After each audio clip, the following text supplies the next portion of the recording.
अस्सलाम वालेकुम दोस्तों, इस वीडियो में हम आपको बताएंगे सऊदी के लेटेस्ट इंपोर्टेंट अपडेट। वीडियो उनके लिए बहुत ही इंपॉर्टेंट जो लोग अभी सऊदी अरबिया में रहते हैं, क्योंकि सऊदी में अभी जितने भी कार्यकर्ता घर में काम करते हैं अगर वो 3 से ज्यादा हैं तो वहां पर कुछ नई अपडेट सऊदी गवर्नमेंट की तरफ से दिया गया है। इसके साथ बस के जुर्माने को लेकर भी आपके लिए एक इंपॉर्टेंट अपडेट जुर्माना को लेकर है।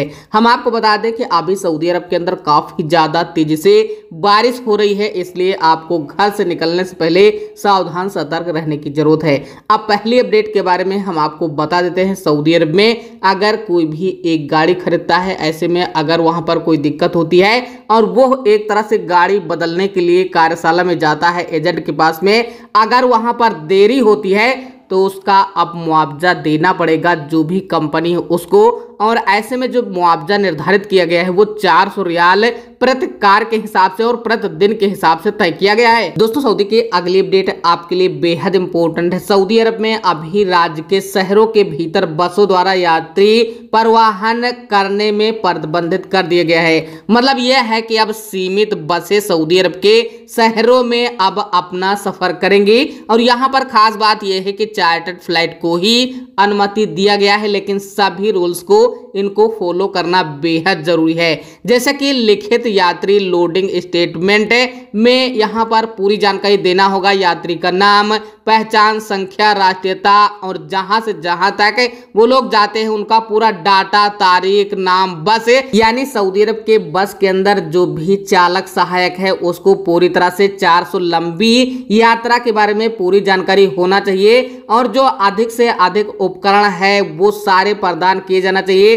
प्राथमिक चिकित्सा किट, सुरक्षा, इसके अलावा अतिरिक्त टायर, मैनुअल, चरखी, पहिया, रेंच, त्वरित मरम्मत किट और कांच के अंदर तोड़ने के लिए एक उपकरण, मतलब कांच को तोड़ने के लिए और अग्नि से बचने के लिए भी उपकरण होना बेहद जरूरी है। दोस्तों, सऊदी अरब के अंदर अगर गैर सऊदी की बस की बात करें तो अगर कोई भी एंट्री अप करेगा तो वहां पर सिर्फ बस स्टेशन है, इसके अलावा रेलवे स्टेशन पर ही जा सकते हैं।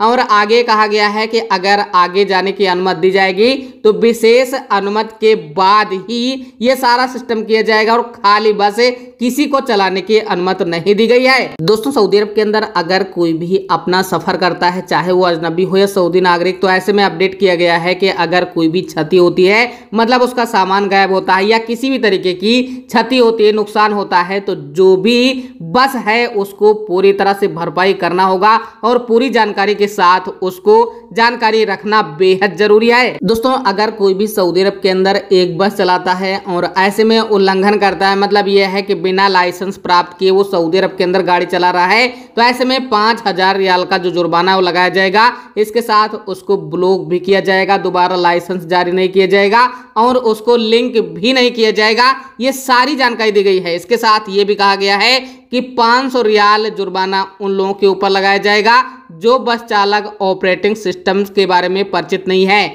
मतलब यह है कि अगर आप जो भी सिस्टम बस में लागू है उसके बारे में जानकारी नहीं है, रुचि नहीं है, इसके अलावा वहां पर आप कचरा रखते हो, नैतिकता मतलब सही से बात नहीं करते हो, इस तरह की अगर कोई भी गलती करते हो तो ड्राइवर में वहां पर अगर कोई भी पाया जाता है तो 500 रियाल का जुर्माना लगाया जाएगा। अगर कोई भी चढ़ने में असमर्थ है तो उसकी भी हेल्प करना बेहद जरूरी है। दोस्तों, अगली अपडेट एक बेहद इंपॉर्टेंट अपडेट है। अगर आप सऊदी अरब में जाते हो तो वहां पर अगर आप घरेलू कारगर में जाते हो और ऐसे में अगर किसी भी घर के अंदर 3 या उससे अधिक कारगर रहते हैं तो ऐसे में आपको कई दिक्कतों का सामना करना पड़ सकता है, जैसे कि घरेलू चिकित्सा या काम करने में दिक्कत, रहने में दिक्कत, इस तरह की दिक्कत हो सकती है। तो ऐसे में अगर आप जाएं तो वहां पर आपको घर देख सुनकर जाना है, क्योंकि यहाँ पर जो नियम है उसके तहत कहा गया है कि 3 से ज्यादा उपस्थित नहीं हो तो ज्यादा ही बेहतर है। एक सवाल के जवाब में अपडेट किया गया है।